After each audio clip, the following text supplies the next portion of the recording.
Hello, my name is Adam Eason, and this is the first of a video series I'm calling The Variation Station. In it, we will explore all manner of compositional techniques and music theory concepts through the use of theme and variation form. Each episode will take one concept, describe it, and apply it to the melody in a variety of fashions. Hopefully, this will inspire people to begin exploring themes of their own choosing and write variations for themselves or others to better understand how music is put together. A couple of caveats. First, almost all of the concepts will be drawn from European music theory. There are many amazing and nuanced musical frameworks in the world, but this is the one I was trained in. If you have an interest or training in a different musical framework, then maybe you'll still find use in these videos to apply these different traditions to your own music.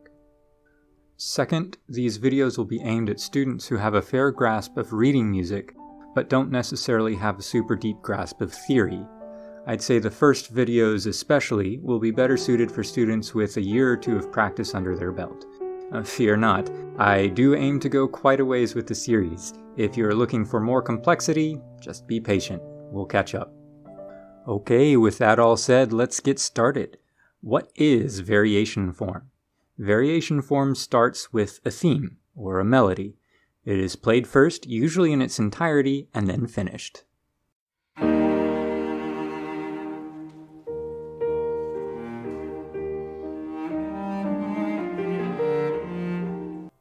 The theme is then played again, but with some elements changed in a way which creates a clear difference, but with enough elements in common for the original melody to still be related to the variation.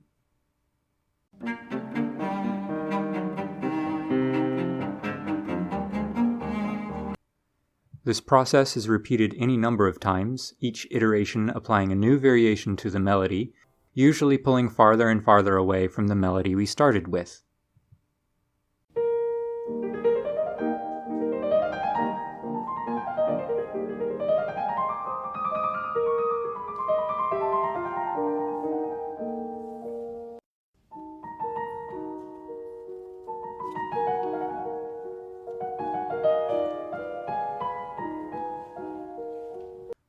Before we can write any variations, though, we need to select a theme, and not just any theme will do. In my mind, there are two necessary qualities and one bonus quality for a good theme. First, the theme should ideally be short. Second, the theme must be fairly simple. And third, hopefully, the theme is also nice to listen to. That last one is technically optional if all you are doing is writing exercises, but it does make for a more pleasant experience all around. The necessity of the first 2 points is like this. If the theme is too long, it will be rather difficult for the audience to remember. If it's difficult to remember, it will be harder for the audience to hear the relationship between your variation and the starting melody.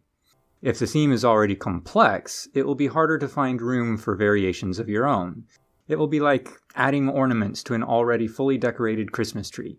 Even if you can find a spot for your contribution, it will be difficult to perceive. You're not going to go through all this trouble just so people can't hear the work you did. With that in mind, let's take a look at some themes used by composers in the past. Mozart wrote a set of 12 variations on what most of us know as Twinkle Twinkle Little Star.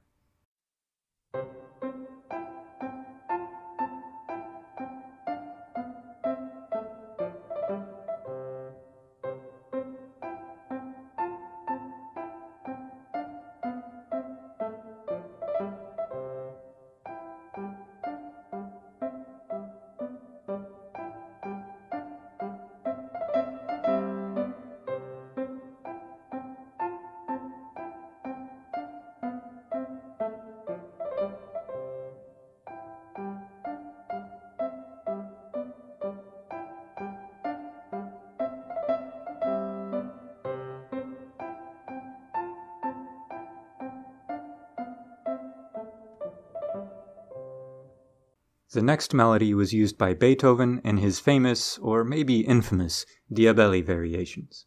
The melody comes from publisher and composer Anton Diabelli as part of a charity drive in which he asked a number of composers, more or less famous in their time, to contribute their own variation to a collection meant to raise money for soldiers wounded during the Napoleonic Wars.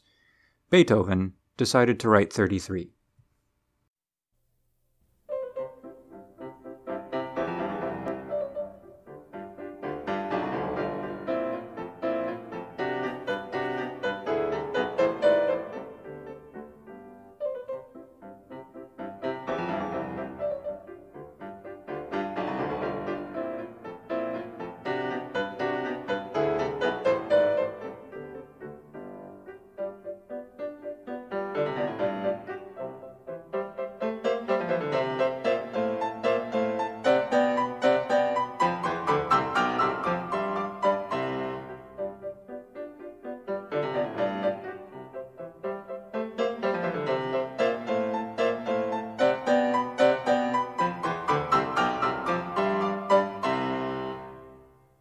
Finally, a theme perhaps too often used, Paganini's Caprice No. 24.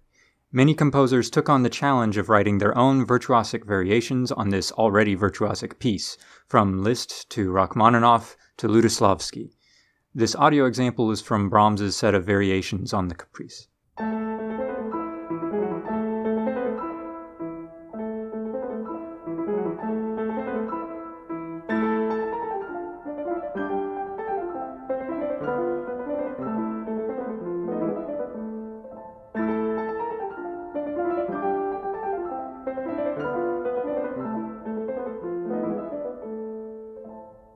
The themes I'll use for this video series will be much simpler than these tunes, but hopefully they give you an idea of the kind of shape a good theme takes for the basis of a variation form.